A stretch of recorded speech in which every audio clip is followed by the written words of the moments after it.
அது மட்டுமல்ல 100 நாள் வேலை திட்டத்தில் பணிபுரிகின்ற ஊழியர்களுக்கு சம்பளம் உயர்த்தப்படும் என்று திரு ஸ்டாலின் அவர்கள் தேர்தல் அறிக்கையிலே குறிப்பிட்டார்கள்.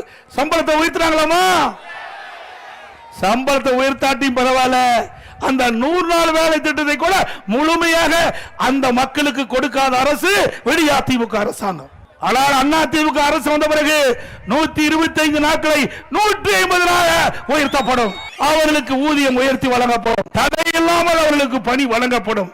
இது அதிமுகவுடைய லட்சியம். ஆனால் திராவிட முன்னேற்ற கழகம் தேர்தல் நேரத்தில் கொடுக்கப்பட்ட வாக்குறுதி எதுவுமே முழுமையாக நிறைவேற்றப்படவில்லை. சிந்தித்து பாருங்கள். வேண்டுமென்றே திட்டமிட்டு 100 நாள் வேலை திட்டத்தில் பணிபுரிகின்ற ஊழியர்களுக்கு ஒரு தவறான அவதூறு பிரச்சாரத்தை பரப்புகிறார். 100 நாள் வேலை திட்டம் ரத்து செய்வதாக ஒரு பச்சை பொய்யை சொல்லுகின்ற முதலமைச்சர், இன்றைய முதலமைச்சர், அவருடைய கூட்டணி கட்சியை சேர்ந்த தலைவர்கள் நிச்சயமாக 100% உறுதியாக சொல்கின்றோம். 100 நாள் வேலை திட்டத்தை 125 நாட்களாக இன்றைக்கு மத்திய அரசு உயர்த்திருக்கிறது. அது மட்டுமல்ல, அதோடு மேலும் நாங்கள் கோரிக்கை வைத்து அழுத்தம் கொடுத்து 125 நாட்கள் 150 நாளாக உயர்த்துவதற்கு உண்டான நடவடிக்கை அதிமுக கட்சி எடுக்கும். அதிமுக ஆட்சி அமைந்தவுடன் இதை நிறைவேற்றப்படும்.